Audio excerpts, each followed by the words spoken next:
I talked a little bit about the holes that we're missing. Now we're going to start to fill them in. We're going to quickly get this foundational stuff and show you hey, we're on the shooting side. We're going to show you in the real world how, I briefly talked about the inverse square law, but you didn't really see it in effect. And I'm going to actually show you how it actually works. And I may, for a few brave souls, want to come up here and try to do it. You can do it too.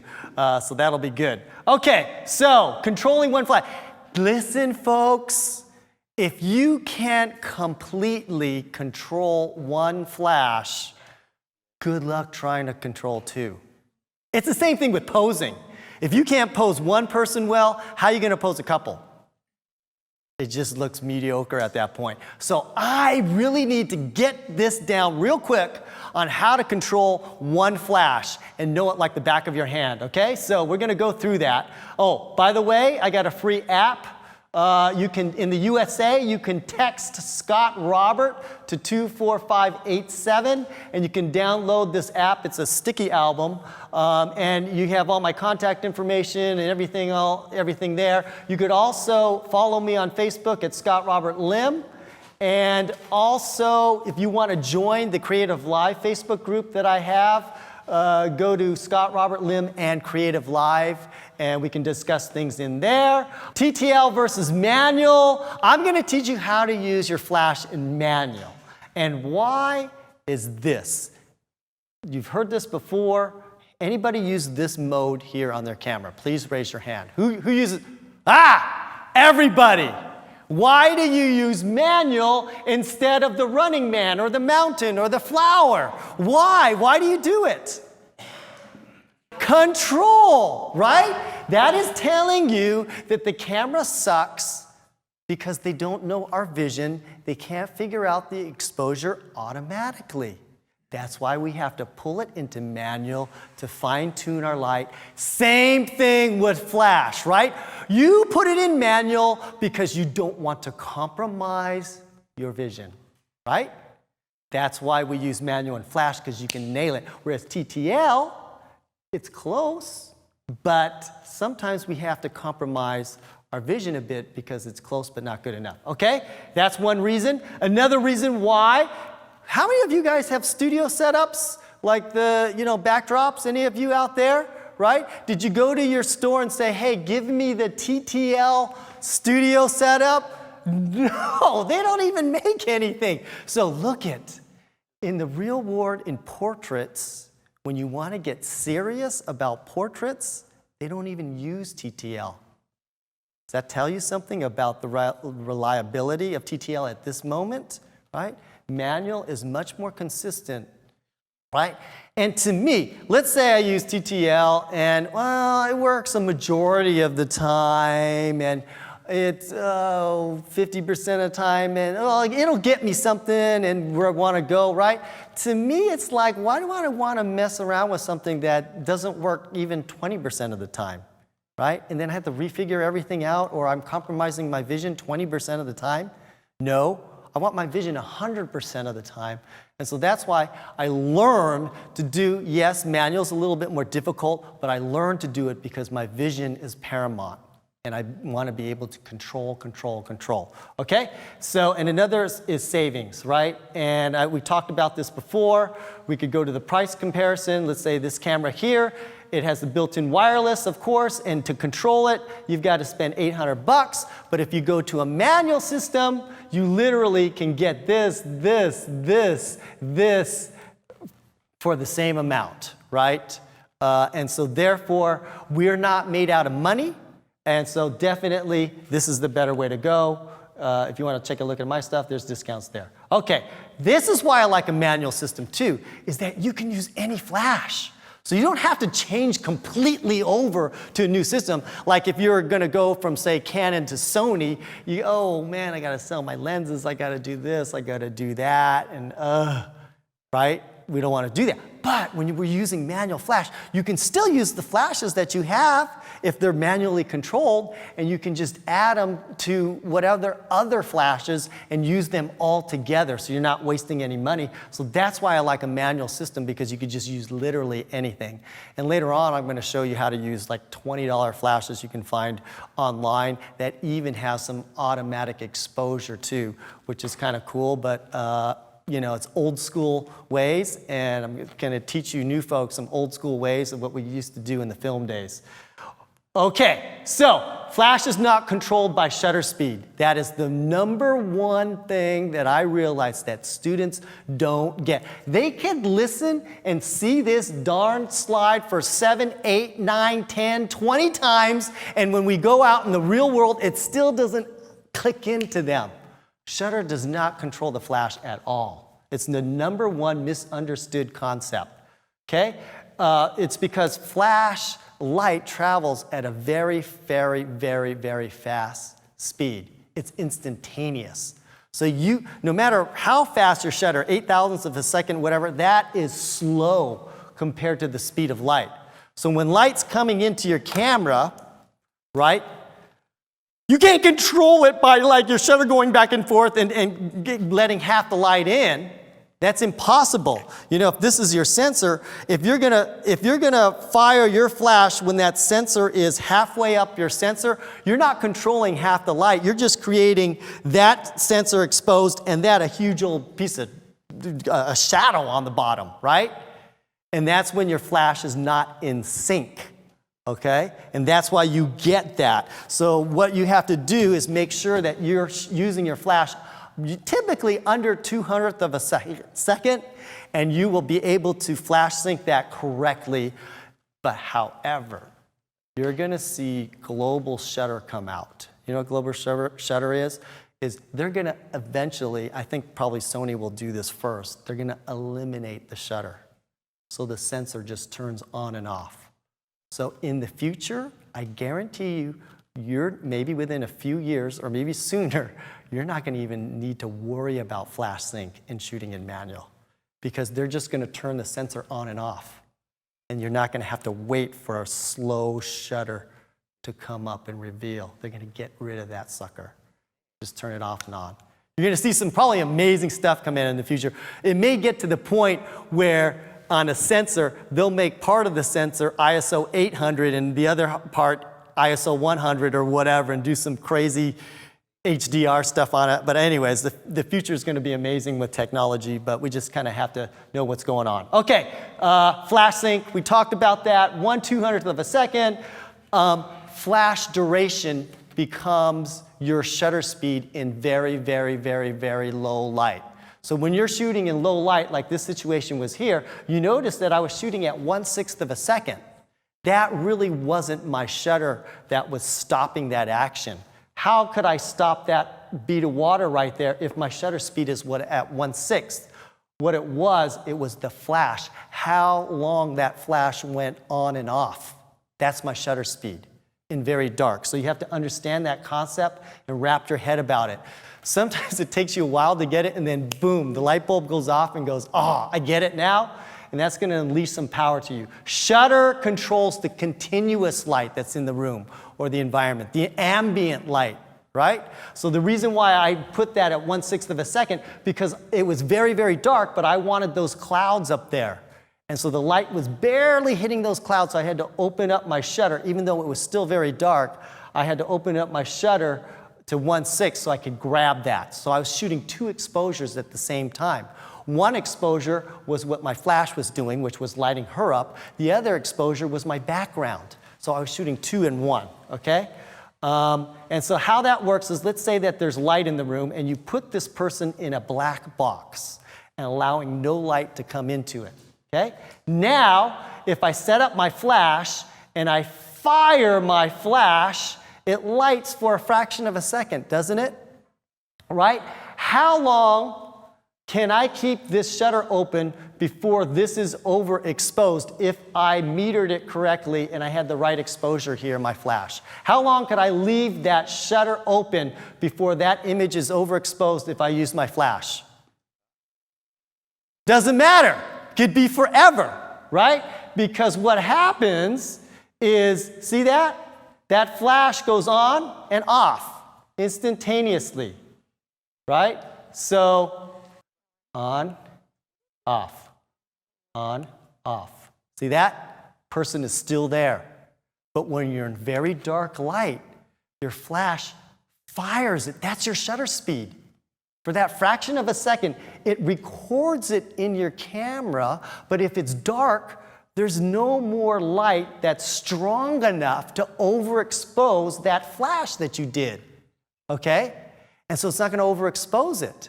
And so you can leave that shutter on to maybe get those clouds and so forth, like in this image here, right? So flash, bam, it goes on. It records it in my camera, but the camera at this point does not see that person. Does that make sense? But it stays long enough just to see that barely that little bit of light that's back there, because that light back there is not as bright as the light that just shined on my subject. You understand that concept? And that's why I can open up my shutter speed so I can grab both of those images. That's a hard one to wrap your mind around and get a hold of, but you have to know that like it's nothing. Like, oh yeah, okay, and use it to your advantage. I find a lot of students from Crazy Stupid Light still don't understand this concept, so you've got to really wrap your head around that. Okay, so that's what you can do. You can get two different exposures. 1.3 seconds, handheld, razor sharp, okay, versus 1/60th of a second. This is a different look, eliminating the background. I'm in control at this point. I can either control my background depending on what I want, or I could go somewhere in between. Whereas you put it in automotive, if you put it in kind of like these automatic modes, it's going to force you most likely, especially if you put the little nighttime icon on, right? You see that on your camera? Ooh, nighttime has a little moon and a star there. It's going to try to do this for you. But maybe you don't want that. Maybe you want this. And so now you're going to be able to control what you want in there. But you have to understand Flash and how it works, okay? So look at this. We're going to do this. Well, maybe you can get me to jump up and down, but this is part of your final exam, folks. One of you out there is going to execute this shot, okay? So, but this is, what is it doing? Look at, I shot this at 1/60th of a second. I might make it harder for you. I might make it, you have to do like at least 1/3 of a second or something like that. Maybe even if you want an A+, you're going to do this at 1 second. I'm not sure if we could get the room dark enough, but if you want an A+, you do this at 1 second exposure, okay? So you're going to have to learn and understand. And so can you get into this situation? You see this amphitheater and you want to set this up, bam, let's do this. We got to do it within 2 minutes. Can you do it? Real world here, talking. Because why? Because now we got to plan about, you know, her position, how she's looking, where she's looking, how she's jumping, do it several times over again. I can't spend, 20 minutes with this lighting setup. We got immediately, right?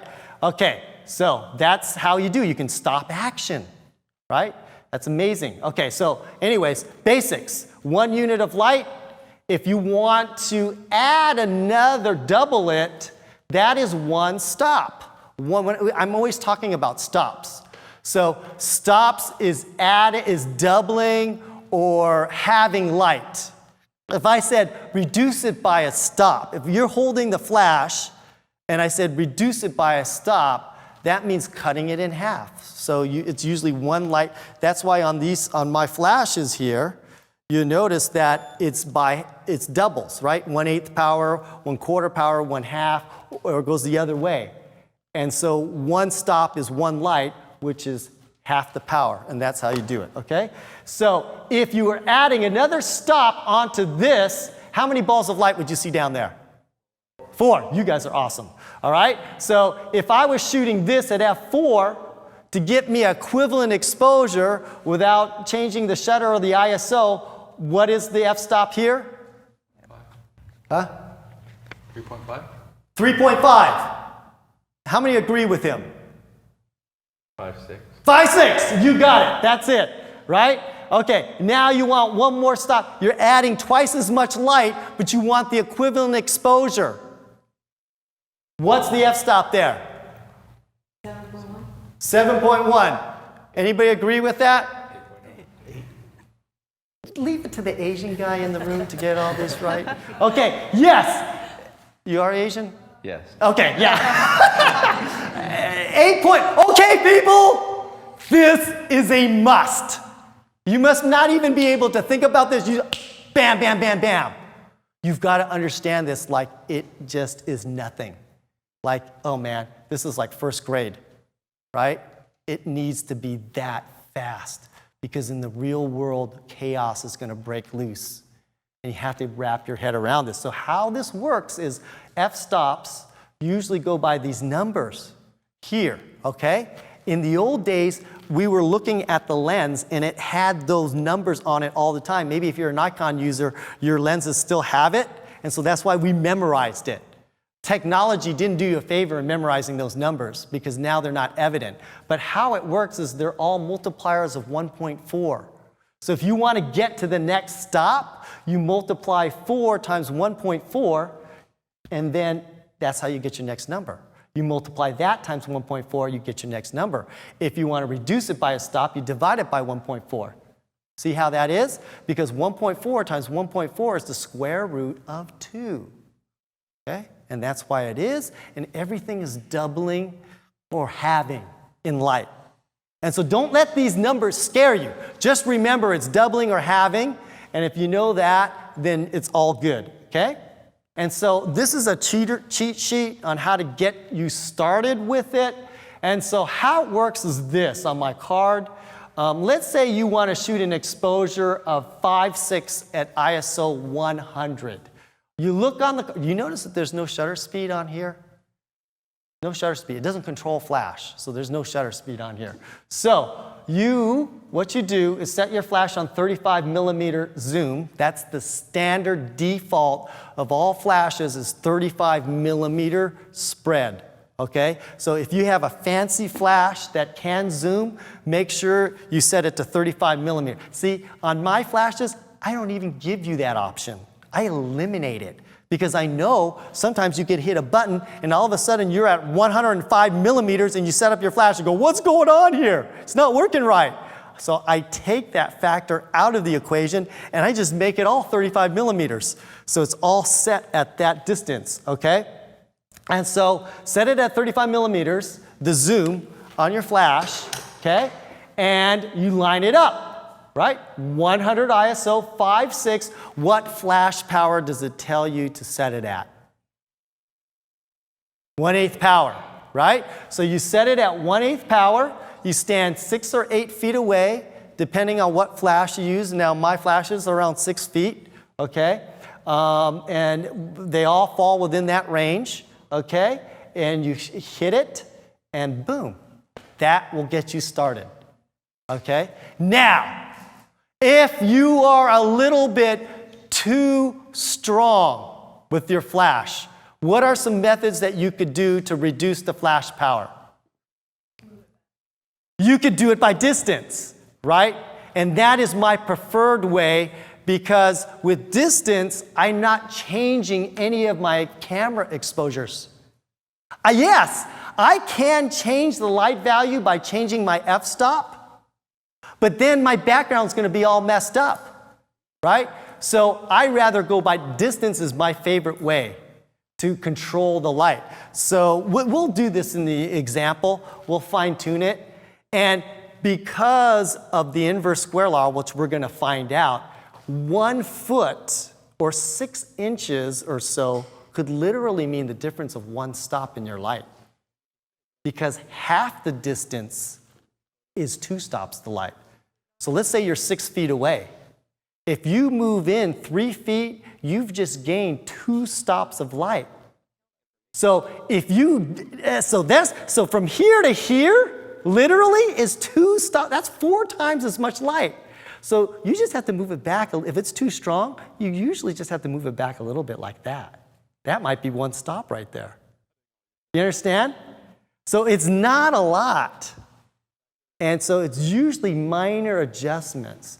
And what I find with kind of the average photographer or good photographer versus the great photographer, it's all in the minute details and fine-tuning the final product that I find that really makes the difference.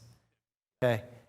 And it's understanding that fine-tuning and actually being able to recognize that fine-tuning is really the process that you're going to have to find. So even though it says, oh yeah, we're learning advanced lighting techniques, right? And you might be expecting some monumental whatever kind of drastic difference, but a lot of times when you reach a certain level, it's that minor thing that's really going to make a huge difference later on with your work. It's that small adjustment that you can recognize. That's all the difference in the world, okay? So this is how you use that flash guide. Any questions on the guide at all? Okay. Maybe just as an example, so we had a user and a couple other people who also voted for this. And so maybe this just kind of gives a little bit of an example for you to teach via. How many feet do you need to walk backwards to reduce light by 1 stop? Oh, yeah, by 1 stop, like I said, it could be literally like a foot. Not a whole heck of a lot. I mean, we could actually try it. You want to just try it and see? I mean, well, we're going to be doing some demo Yeah, here we're in a going to little be bit, doing so some we'll just demos. make sure to hit it then. Yeah, so because it depends on where you start. You see? If you start 10 feet away, and you know the inverse square law, then a 2-stop difference is how many feet in if you're starting at 10 feet away? 5 feet. Okay? So therefore, 1 stop might be, you know, what? A couple feet, 1.5 feet or whatever. But let's say you're at 3 feet from your subject. Okay? Now what's 1 stop difference? Now we're talking inches. Because if you're at 3, okay, what's 3 feet? 1, 2, 3. If you're at 3 feet, going in 1.5 feet is 2 stops of light difference. So at that point, right, it might be just a little bit here. So now what happens if you're at 1.5 feet is you put your exposure, and sometimes I'm literally there. I am 1.5 feet from my subject. So the difference of 2 stops, I'm starting to think now, is 18 inches, right? 1.5 feet is 18 inches. So at 9 inches is 2 stops of power. So what now is 1 stop? This much? We're talking inches. So that question is a great question. It depends how far that source is that you're starting with will determine that range, okay? So, but you'll get a feel of it. Like again, practice makes everything clear, okay? And so it'll become self-evident once you practice it, right? But our tendency is we want all the answers before we even practice, right? But I think the other is just get out there and practice and do it and you see it and you figure it out. So, okay. Also, yes. Quick, Scott, we had a bunch of different people here, Letitia Willis and a few other folks who all were asking where they can find this card. Now, for one thing, if people do purchase anytime access to this course, we're including this keynote that Scott is working off of, so that's one place to get it. Do you have any place else where folks can find it? Yeah, I think I showed on the next slide. I'm not sure, we're gonna keep going here. Yes, you can get an app. Okay, so the app, Scott Robert Lim's Flash Hero. Okay, now there's a lot of Flash Heroes out there, but mine is the cool looking icon. Okay, just remember that. And you can have this, so you just scroll in the distance, you scroll in your ISO, you put in your aperture, and it tells you your flash power right there. Okay? Or I think you can also download that on my website, Scott Robert. What is it again? ScottRobertStore.com. You can download it, the JPEG. It's available for download in there. Okay, so look there's 2 types of professional flashes. There's the expensive and the more expensive. Okay, but really all you're gaining in difference is about a foot or so in the real world. Now, they have all these stats on paper, but on paper it's different in the real world. So you got to go actually test these things. But I find after thousands of students, and believe me, we've used every single flash in all my workshops, okay? And I know. So the difference between one flash might literally be from here, and then you get a more expensive one, and you're standing here, right? Because really, right, we talked about the inverse square law. If you're at 6 feet, right, and if 3 feet is 2 stops of difference, really, 1 foot is not a huge big deal, right? It's going to mean a lot of play within that. So really, it's about, you know, just getting something that works for you, that has decent power, and that you can rely on, and then using it. But, you know, all the brands, really, when it comes to manual power, all the professional brands are really about the same. So it doesn't really matter what you use. My thing is, you got to be able to access it quickly and fast, because if it ain't easy, you're not going to do it, okay? And if you have to explain to your assistant and take 3 minutes out and say, here's how you get it into manual mode, push this button, hold this down, turn this dial, click this, set it in, wait, make sure that the whatever says set whatever, the zoom is at 35, that's difficult, okay? Get something that's quick and easy. And I'm not saying get in mind, but get anything. Use a manual flash that's very easy to use. Because if it ain't easy, you're not going to do it. Yes? But I also noticed on some flashes that you might purchase, there's going to be a different color to them. Well, so how do you decide what you're looking in general, they're, to me, all about, actually, you're good. Because in general, I don't notice that much of a difference, you know, because we do workshops and we got a Nikon here, a Canon here, my flash here, whatever. We're firing them all at the same time. And maybe I'm not that picky and I haven't noticed. You might notice a difference depending on the strength, and it might be making one, this might be happening. If one is not quite as strong and it's letting more ambient light in, then it might change the color of the light on that subject. Could that possibly be a factor?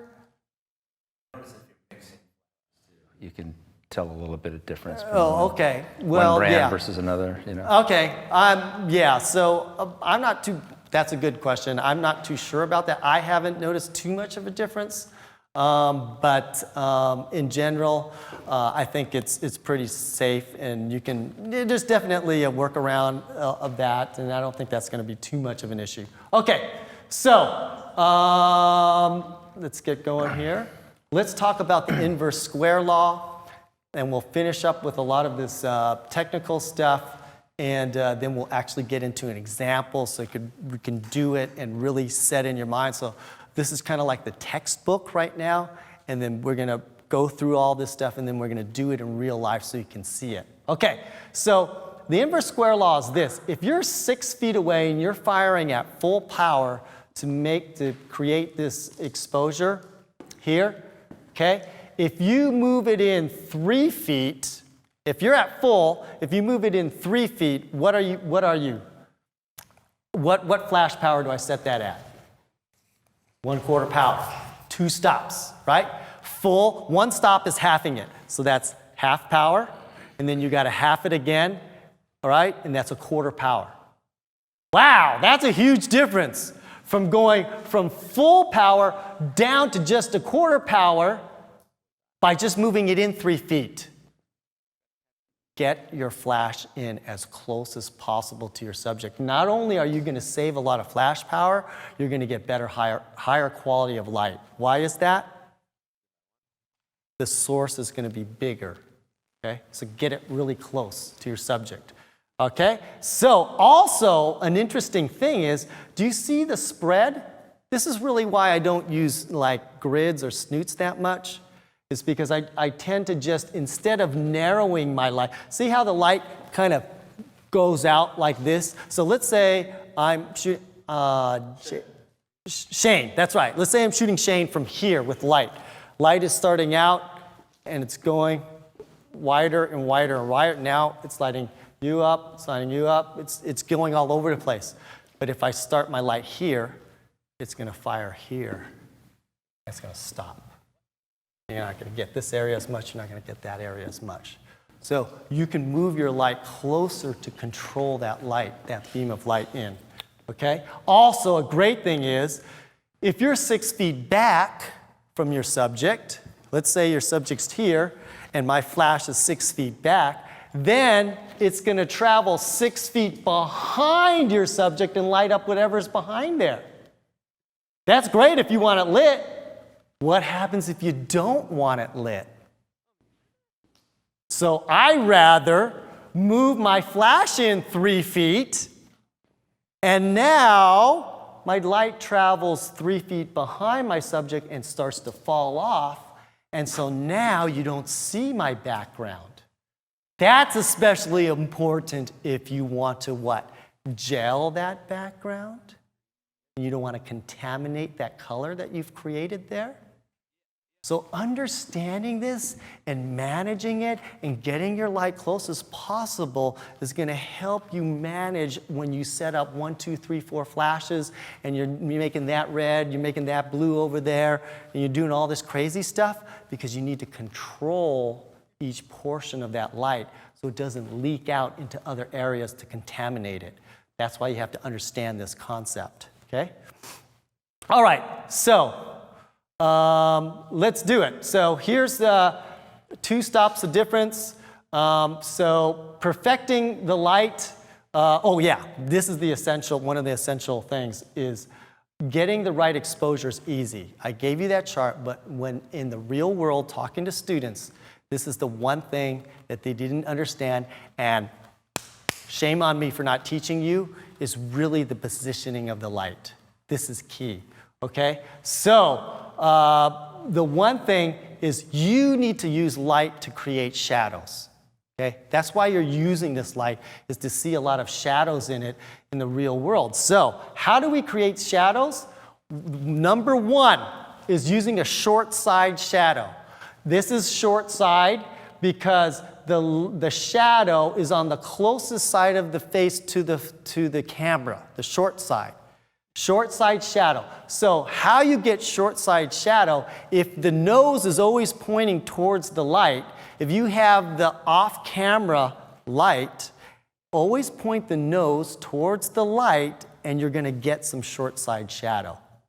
Now, you may need to move it over a little, and that's what I find when I get all these examples, great. They're saying, Scott, you taught me this, and I did that, and I look at it, and I go, oh, that's a really great exposure, but I don't really see a lot of shadow in it, the detail, the fine detail of the shot. Move it over, move it over. See, I can get the exposure fairly fast, but I still need 2, 3 shots or whatever to get that light just right. And I've been practicing it a lot. It's really easy to get the exposure. It's really hard to get the position of that light, to give that. Doesn't this look natural? It looks natural because there's shadow there. So that's what you really, really want to do, is have that natural feel. So you want to show a bit of shadow on your subject. That's the subtlety of it. Okay? And so 1, get a short side shadow. Do that. Okay? Rembrandt. You know what a Rembrandt lighting is?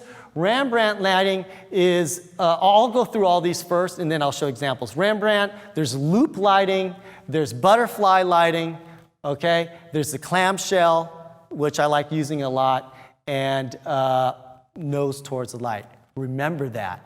If you got the nose towards the light, you are pretty much there. You just need to fine-tune it to get it right. To create that natural feel to it, you need a little bit of shadow in there, and it brings out the detail in the dress, right? If there's no shadow there, you're not going to see this detail in this dress here, okay? So, short side shadow, right? Short side shadow, you see a little bit, it defines the face, okay? Now, if someone has an amazing makeup on all the time, then that's why they can go on broadside and light it up like that. but in general, most people don't have, amazing makeup on all the time. So you've got to create that kind of makeup and that dimension by using that short side shadow to slim that face down or to make it have some dimension on it, and so they can see it. Okay? Here it is again. This is a loop with short side. You see the little loop around that nose there? Okay? You want to see that so you can make sure that you're getting some dimension. If you see a little bit of loop there, it's like, hey, I'm getting on the right track. That's just an indicator, right? These are just indicators to help you fine-tune it for that right shot. It doesn't mean you have to do it all the time, or exactly like how it is, but it's generally an indicator for you, okay, to fine-tune that light the way you want it. Here again is the Rembrandt. Now, Rembrandt is when you got the loop connecting to this short side shadow and you get that triangle of light in the face. That's the Rembrandt. So if you move that light over enough where it's connecting with the short side and you get that little triangle of light there, that's what you call Rembrandt. Okay? And here's the butterfly, which I love this technique because with one light it looks very good because you get shadow on both cheeks. If you use that one light above and you create that, it looks like a butterfly. See that shadow right under the nose? You look for that. And that way it will give you, see the definition on the cheeks? Now, I also probably did the clamshell with this and had a little bit of uplight too. Sometimes when you put the light too high, you don't get a catch light. So I use the light underneath to give me a catch light, okay?